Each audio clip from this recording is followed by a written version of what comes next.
जय हिंद मेरे प्यारे साथियों, मैं राजेंद्र आप सबका स्वागत करता हूं पावर ऑफ एजुकेशन के इस प्लेटफॉर्म के ऊपर, जहां पर मेरे प्यारे साथी लास्ट क्लास में हमने सूरदास जी के प्रथम विनय का जो पद था उस पर विचार किया था। और आज की क्लास में हम जानेंगे पद नंबर 2 में ये क्या कहता है। तो सूरदास जी अपने आप में बहुत बड़े ज्ञानी रहे हैं, संत महात्मा रहे हैं, तो भैया उनके विचार भी बहुत ही संतों वाले रहे हैं। देखिए कैसे कि प्रभु को देखो एक सुबाई, प्रभु को देखो एक सुवाई, अति गंभीर उदार उदी हरि, जान शिरोमणि राई। तिनका सो अपने जन को गुण न मानत मेरु समान, सकूची गणत अपराध समुद्री बूंद तुल्य भगवान। वदन प्रसन्न कमल सन्मुख है देखत हो, हरि जैसे विमुख बहे अकृपया निमिष हूँ। फिरी जीतियो तो तैसे भगत विरह कातर करुणा में, डोलत पाछे लागे सूरदास ऐसे स्वामी को, देही पीठी सो अभागे।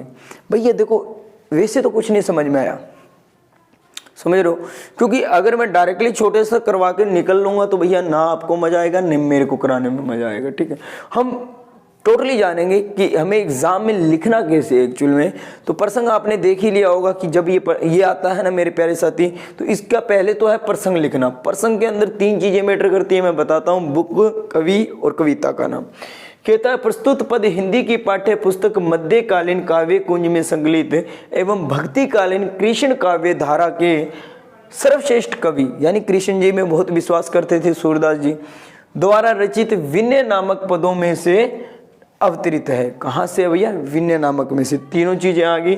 अब यहाँ पर डालना अपने ट्रेलर, यानी इसके अंदर बड़ा बड़ा बताना क्या कि इन पंक्तियों में कवि ने जहां एक और श्री कृष्ण की भक्त वत्सलता का अशोगान किया है, वहीं दूसरी ओर ईश्वर विमुख लोगों की वर्तसना, यानी एक तरीके से जो भक्ति कर रहे हैं उसके बारे में बताया, दूसरी तरफ ये जो भक्ति नहीं कर रहे हैं उनके बारे में बताया। ठीक है, दोनों के बारे में बताया। तो चलिए अब व्याख्या जान लेते हैं ये क्या बताया है क्या नहीं बताया। ठीक है, कि प्रभु को देखो एक सुबाही। कवि कहता है कि भगवान श्री कृष्ण का मैंने एक सा स्वभाव देखा है, अर्थात वे अपने भक्तों के प्रति बड़े उदार हैं, वे बड़े ही गंभीर तथा उदारता के सागर में हैं। कहने का मतलब क्या है कि सूरदास जी कहते हैं कि श्री कृष्ण है ना, वो सभी के प्रति एक जैसा व्यवहार रखते हैं, एक जैसा सम्मान रखते हैं, वो अपने भक्तों का उद्धार करना चाहते हैं। ठीक है, यही नहीं वे ज्ञानियों में सर्वश्रेष्ठ है, सबसे ज्यादा ज्ञानी है भैया, ये बात भी कहते हैं। भाव यह है कि उनके समान संसार में कोई दूसरा ज्ञानी नहीं है। वे अपने भगत के तिनके के समान छोटे और तुच्छ गुण को भी सुमेरु पर्वत के समान महान मानते हैं। यानी जैसे सुमेरु पर्वत बहुत बड़ा है ना भैया, उसी प्रकार क्या है, उसके थोड़ा सा भी गुण है ना उसके अंदर, वो भी बहुत बड़ी बात है।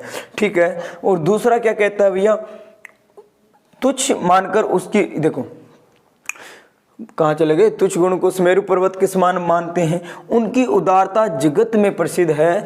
वे अपने भगत के सागर के समान विशाल अपराध को, यानी जितना बड़ा सागर होता है ना उतना बड़ा अगर किसी का अपराध है तो भैया उसको वो क्या कर देते हैं, साइड में कर देते हैं। उसमें अगर थोड़ा सा भी गुण है ना उसको देख लेते हैं। कौन? श्री कृष्ण जी। कहता है सागर की तरह अपराध भी पानी की बूंद के समान तुच्छ मानकर उसकी ओर ध्यान ही नहीं देते हैं। अगर किसी इंसान में छोटी छोटी अगर कुछ अच्छी बातें हैं कुछ बुरी बातें हैं तो भैया वो क्या है, बुरी बातों पे ध्यान नहीं देते, वो उसके अच्छे गुणों को देखते हैं। ये बात कहते हैं सूरदास जी। फिर क्या कहते हैं, अर्थात वे अपने भक्तों के बड़े बड़े अपराधों की अनदेखी कर देते हैं।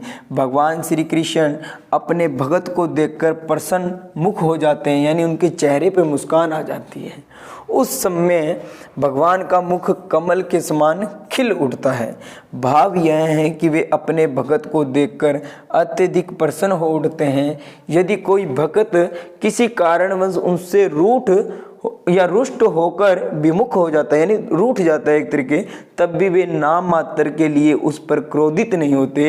यानी ऐसा नहीं कि भैया इसने मेरे को छोड़ दिया, हमारा है ना एक दिन भी हमारा दोस्त काम ना है हम तो गुस्सा हो जाते हैं उस पर, पापा ने आज ये नहीं किया भैया गुस्सा हो जाते हैं। ये कहता कोई दिक्कत नहीं, ये ध्यान नहीं देते कृष्ण जी। ठीक है, उस पर कि जब भगत अपनी गलती को जानकर पुनः प्रभु भक्ति में लीन हो जाता है। यानी एक बार चला गया, दोबारा से जब वो अपनी गलती को स्वीकार कर वापिस आ जाता है ना भगवान की भक्ति में, तो वे पूर्ववत अपने भक्त पर प्रसन्न हो उठते हैं। तो वह क्या है कि दोबारा से अपने भक्त पर भैया प्रसन्न हो जाते हैं।